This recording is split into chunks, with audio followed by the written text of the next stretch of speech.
നമ്മൾ മരണത്തിലേക്ക് അടുത്തുകൊണ്ടിരിക്കുകയാണ്. എപ്പോഴാണ് നമ്മുടെ മരണമെന്നറിയില്ല. ഇന്നലെ വയലു പറഞ്ഞ് നാളെ വയലു പറയേണ്ട ഉസ്താദ് ഇന്ന് ഖബറിലാണല്ലോ. അള്ളാഹു അവിടുത്തെ ദർജ വർദ്ധിപ്പിക്കട്ടെ. എന്നാണ് നമ്മുടെ ലാസ്റ്റത്തെ ശ്വാസവും തീർന്ന് ഈ ഭൂമിയിൽ നിന്ന് പോകുന്നതെന്ന് നമുക്ക് ആർക്കും ഡേറ്റില്ല, നിശ്ചയമില്ല. നമുക്ക് വേണ്ട കഫംപുട ഏതെങ്കിലും ഒരു ഷോപ്പിൽ ഉണ്ട്. നമ്മൾ ഏത് പള്ളിക്കാട്ടിലാണ് കിടക്കുന്നതെന്ന് എന്നതുവരെ നമുക്കറിയില്ല.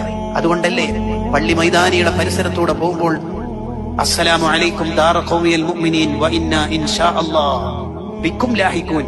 അല്ലാഹ് ഉദ്ദേശിച്ചെങ്കിൽ ബിക്കും ലാഹിക്കൂൻ, നിങ്ങളുടെ അടുത്ത് തന്നെ ഞാൻ കിടക്കുന്നു. ഇത് ഏത് പള്ളിക്കാട്ടിന്റെ അടുത്തോട് പോകുമ്പോൾ ചൊല്ലണം. ചിലപ്പോ അവിടെയാണ് നമ്മൾ മരിച്ചു കിടക്കുന്നതെങ്കിലോ ആർക്കും അറിയില്ല. നമ്മുടെ നിയന്ത്രണം മുഴുവനും ഏറ്റെടുത്തത് അള്ളാഹുവാണ്. ആ അള്ളാഹുവിനെ ഇഷ്ടപ്പെട്ട് നമ്മൾ ജീവിക്കണം. ആരാണ് റബ്ബ്?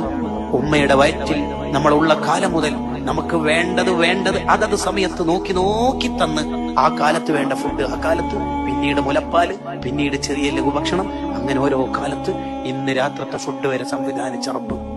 ആ റബ്ബിന്റെ ഇഷ്ടം വാങ്ങി നമ്മൾ ജീവിക്കണം.